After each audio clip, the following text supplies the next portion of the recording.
Have you ever noticed how emotional manipulators don't disappear when you set boundaries? They just change tactics. At first, they praise your strength, applaud your independence. But the moment you stop bending to their silent rules, their tone shifts, the smiles become strained, the compliments come with caveats, and suddenly your confidence becomes arrogance, your peace becomes selfishness. It's like a string tied to your wrist, loose at first, barely noticeable, but each time you give in, it pulls tighter, until one day you realize you're not moving freely anymore, you're being pulled.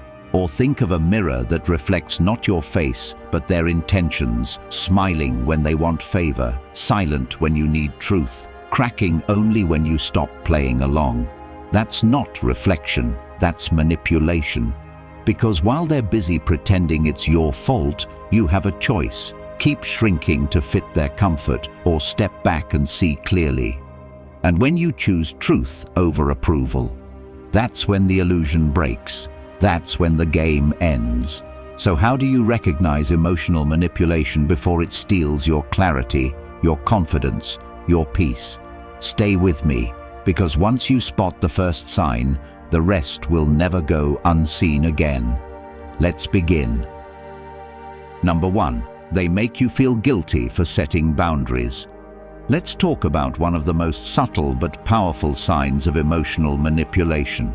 Someone who makes you feel guilty just for having boundaries. This is the person who flips the script the moment you say no. You're not rejecting a request, you're rejecting them. You're not asking for space, you're being selfish. Suddenly, you're made to feel like the bad guy for simply honoring your own limits. It's not just confusing, it's exhausting, and that's exactly what they want. Here's the truth. Manipulators thrive on guilt because it makes you easier to control. If they can convince you that saying no means you're a terrible person, they don't have to respect your boundaries. They just have to wait until you cave. The moment you hesitate, they use your compassion against you. They frame your distance as cruelty, your silence as betrayal. They'll say things like, "I guess I'm just not important to you anymore," or, "Wow, after everything I've done for you." They don't care about the truth, they care about control, and guilt is their favorite weapon. This is where Stoic wisdom becomes your shield.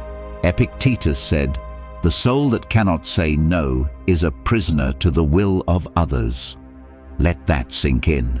If your peace, your time, and your self-worth are constantly being sacrificed to make someone else feel comfortable, you're not living freely. You're living reactively, constantly managing someone else's emotions instead of honoring your own. Let me share a story. A woman I know, let's call her Amanda, was always available for a friend who seemed to constantly be in crisis. Amanda was kind, supportive, and always the first to show up. But over time, the demands increased. Phone calls at midnight, guilt trips when Amanda said she was busy, and any time she tried to step back, her friend would spiral, accusing her of abandonment, of being cold-hearted. One day, Amanda set a boundary. No more late-night calls unless it was an emergency. And that's when the manipulation kicked in. The friend sent her a long message saying, "I guess I can't count on you anymore." Amanda almost gave in, almost. But then she realized that someone who respects you won't punish you for protecting your peace. So, how do you handle this? First, recognize that guilt is not proof of wrongdoing. Just because you feel guilty doesn't mean you are guilty. Second, stand firm. A real boundary doesn't require approval to be valid. And finally, trust that people who truly care for you will respect your limits without needing to be convinced. At the end of the day, saying no doesn't make you cruel, it makes you whole.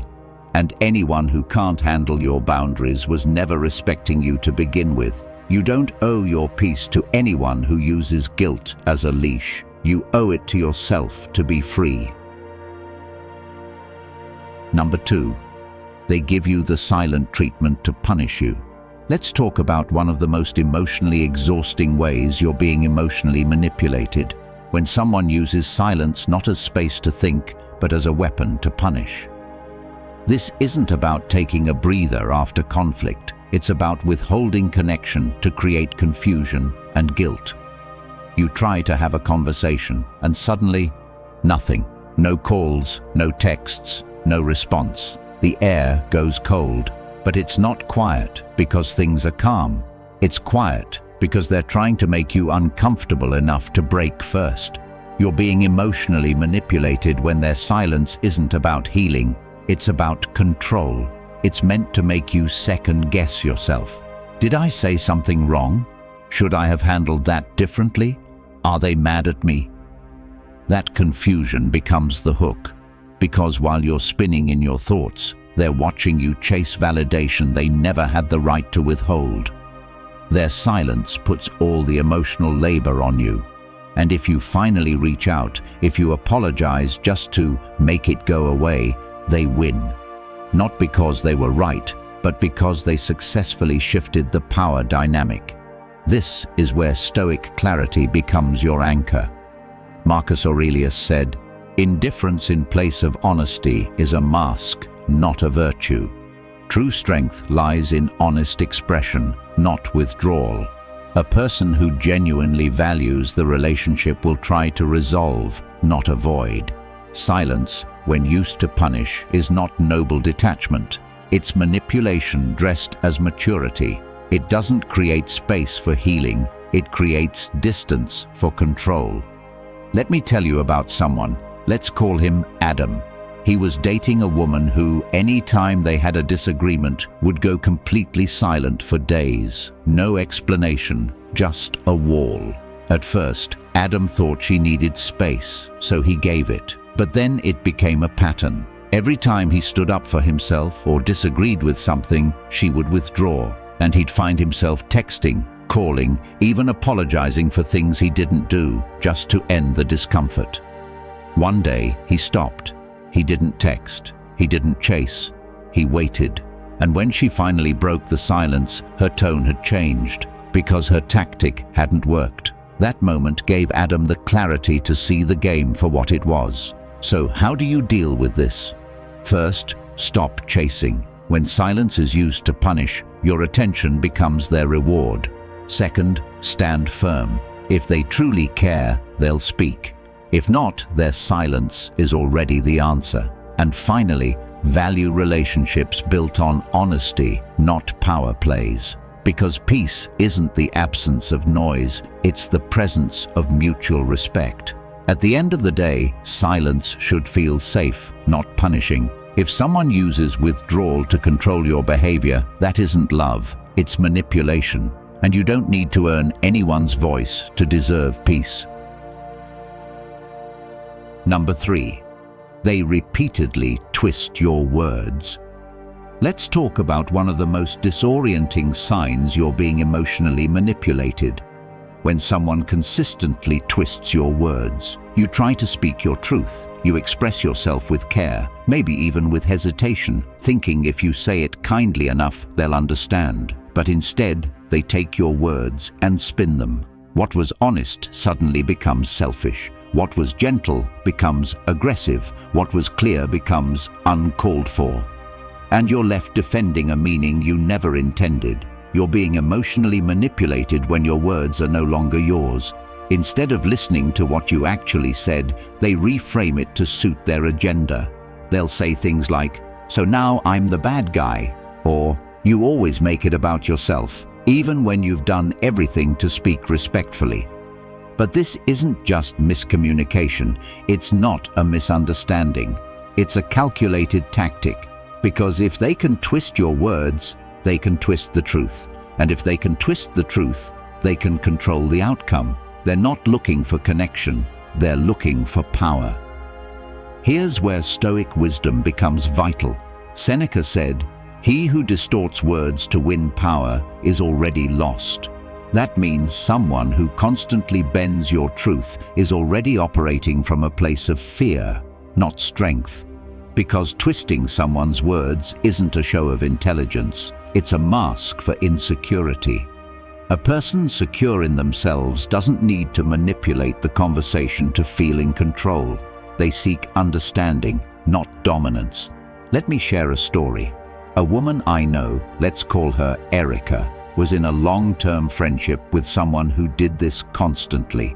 Every time Erica shared a feeling or concern, her friend would flip it. If Erica said, "I felt hurt when you cancelled without telling me," her friend would respond, "You're always so dramatic. I didn't know I had to explain everything to you." It didn't matter how gently Erica spoke, the reaction was always the same: distortion followed by deflection. Over time, Erica found herself rehearsing every sentence, avoiding conflict and questioning her own clarity. Until one day, she realized she wasn't being heard, she was being controlled. So how do you protect yourself? First, trust your clarity. If you said it with kindness and honesty, stand by it. Second, don't engage in the spin. If someone refuses to hear your words as they were meant, repeating them louder won't help. And third, recognize that twisting words is a form of control, not communication. At the end of the day, communication should bring understanding, not confusion. And anyone who constantly distorts your voice doesn't want to connect. They want to win. Let them twist their own silence, not your truth. If you found this valuable, hit like and subscribe for more powerful insights. Number 4, they always make you the problem. Let's talk about one of the clearest signs you're being emotionally manipulated, when someone always finds a way to make you the problem. No matter what goes wrong, somehow it's your fault. They forget something, you didn't remind them. They raise their voice, you were being too sensitive. Even when their behavior is clearly out of line, they flip the script so well that you start questioning your memory, your tone, even your intentions. It doesn't matter what the situation is. By the end of the conversation, you're the one apologizing, and they walk away feeling justified. That's not conflict resolution. That's manipulation. You're being emotionally manipulated when someone dodges responsibility so consistently that you begin to internalize their blame. And it's not just once or twice, it's a pattern. They masterfully reframe every issue so that they never have to admit fault. And what's worse, they do it with such subtlety that it doesn't feel like a direct attack. Instead, they position themselves as the reasonable one, the calm one, while painting you as irrational, over-emotional, or difficult.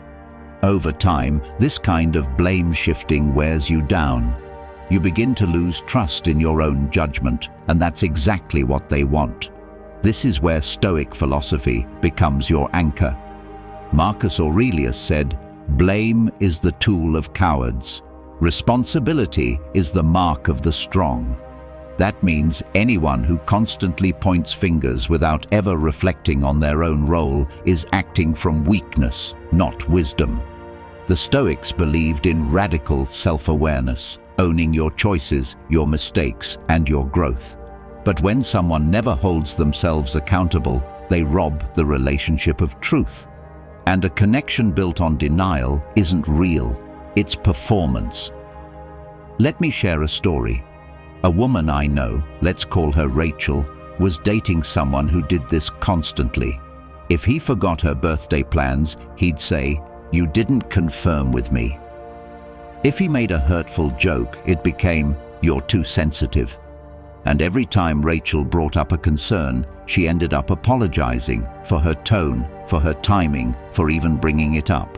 Eventually, she began to feel like a burden instead of a partner. Until one day, she wrote everything down, each conversation, each reversal. And when she looked at the pattern, it was clear. She wasn't the problem. She was being conditioned to believe she was. So, how do you respond? First, pause and ask yourself, is this truly mine to own? Second, keep a journal of recurring issues. It helps separate reality from revision. And third, stop apologizing for being hurt. Accountability isn't a one-way street. If they can never admit fault, they're not seeking resolution, they're seeking control. At the end of the day, someone who always makes you the problem is trying to protect their ego at your expense. Don't carry blame that doesn't belong to you. You're not crazy. You're not overreacting. You're seeing clearly now. Number 5. They keep you off balance with mixed signals. Let's talk about one of the most exhausting ways you're being emotionally manipulated. When someone constantly keeps you off balance with mixed signals. One day they're warm, attentive, and affectionate. The next day they're distant, dismissive, or completely indifferent. One moment they make you feel like the most important person in the world, and the next they act like you don't even exist. This emotional whiplash isn't random, it's calculated. Because confusion keeps you coming back, searching for clarity that never arrives. And while you're chasing answers, they're quietly tightening their hold on you. You're being emotionally manipulated when someone keeps changing the rules of connection. You're never quite sure where you stand. You start second-guessing yourself. Did I say something wrong? Was I too needy? Should I have done more? This cycle doesn't just create insecurity, it creates dependence. Because when love feels unpredictable, every moment of kindness feels like a reward, and every moment of distance feels like punishment. Over time, you stop asking for consistency. You start settling for crumbs, just hoping today will be one of the good days. Here's where Stoic wisdom becomes essential. Seneca said, "Emotional clarity is the refuge of the wise. Chaos serves the manipulator." That means inconsistency isn't a flaw, it's a weapon. A wise person doesn't let their emotional state depend on someone else's volatility. They recognize that true love, true connection, is steady. It's not meant to feel like a guessing game, it's meant to feel like peace. Let me tell you about a man I know. Let's call him Tyler. He was in a relationship where everything felt unpredictable. His partner would shower him with praise, affection, and promises of a future one day, and then pull away the next with no explanation. She'd cancel plans, ignore messages, then return with a flood of compliments like nothing happened. Tyler became consumed with trying to fix it. He changed how he spoke, how he acted, even how he dressed, thinking maybe then she'd stay consistent. But no matter what he did, the emotional seesaw continued. Eventually, Tyler realized this wasn't about him. It was about control. She didn't want stability. She wanted dominance through confusion. So how do you respond? First, pay attention to patterns, not words. If someone's behavior keeps shifting without explanation, that's a choice. Second, ground yourself in reality. Mixed signals are still signals. And third, reclaim your emotional center. You deserve clarity, not chaos. At the end of the day, someone who keeps you off balance isn't loving you, they're managing you. And the only way to break that spell is to stop playing the guessing game. You're not meant to walk on eggshells, you're meant to stand on solid ground. If you've watched the video this far, don't forget to leave a comment with a thank God and give it a like if you enjoyed the content. Your support means a lot and motivates me to keep creating more interesting videos. I hope you find inspiration in them and that we continue learning together. Thank you for your support. Number 6, they use your insecurities against you. Let's talk about one of the most brutal ways you're being emotionally manipulated. When someone takes the very things you once confided in them and uses them against you. In the beginning, they seemed safe. You opened up. You told them about your childhood fears, your self-doubts, your past mistakes, things you'd buried deep and rarely shared. And for a while it felt like they understood. But slowly, those same insecurities became weapons in their hands. During arguments, they'd bring up those secrets, not to show empathy, but to shame you, not to heal the wound, but to press into it. You're being emotionally manipulated when someone takes what you gave in trust and turns it into leverage. They don't scream or insult outright. Instead, they get strategic. They say things like, "You always overreact. Remember what you told me about your anxiety?" Or, "This is just like when you failed at your last job, right?" It sounds like concern, but it lands like a dagger. They plant doubt and then water it with familiarity. And you begin to shrink. You begin to believe them. This is where Stoic wisdom becomes your protection. Epictetus said, "He who strikes your wounds instead of soothing them is not a friend, but a foe in disguise." That means true connection doesn't exploit your vulnerability, it honors it. A wise person knows that trust is sacred, and anyone who uses your pain as ammunition is not wise, they're dangerous. Let me tell you about someone named Olivia. She had been dating a guy who, early on, seemed incredibly empathetic. She told him about her struggles with body image, her fear of abandonment, and how deeply criticism affected her. He listened. He nodded. He promised he'd never hurt her that way. But months later, during every disagreement, he'd suddenly start poking at those exact wounds. "This is why people leave you," he'd say. Or, "Maybe if you weren't so insecure about your looks, we wouldn't be having this conversation." Olivia started to question everything, not just about the relationship, but about herself. Until one day, she realized this wasn't love. It was control disguised as intimacy. So, what do? First, recognize the tactic. If someone brings up your deepest fears in moments of conflict, that's not an accident. It's a strategy. Second, rebuild your emotional boundaries. Just because someone once felt safe doesn't mean they still are. And third, choose people who hold your vulnerability like it's fragile, not disposable. At the end of the day, someone who uses your insecurities to win arguments isn't protecting you. They're protecting their power, and you deserve better than that. You deserve to be seen, not studied, heard, not hunted. Choose peace over proximity, because real love doesn't strike, it shields. Number 7, they demand loyalty but offer none. Let's talk about one of the most hypocritical ways you're being emotionally manipulated. When someone expects unwavering loyalty from you but offers none in return. They want you to show up for them without question, defend them without hesitation, and forgive them without limits. But when the roles reverse, they vanish. Suddenly, they're too busy, too overwhelmed, too distracted. Their loyalty is conditional. Yours is supposed to be unconditional. And that imbalance isn't an oversight, it's a strategy. You're being emotionally manipulated when loyalty becomes a one-way street. They label you disloyal if you disagree, selfish if you set boundaries, and ungrateful if you ask for reciprocity. But when you're the one in pain, needing support, or even just presence, their silence is louder than any apology. And yet they still expect you to stay loyal, to keep choosing them, even when they never really choose you. That's not a relationship. That's emotional debt collection. This is where Stoic clarity saves you.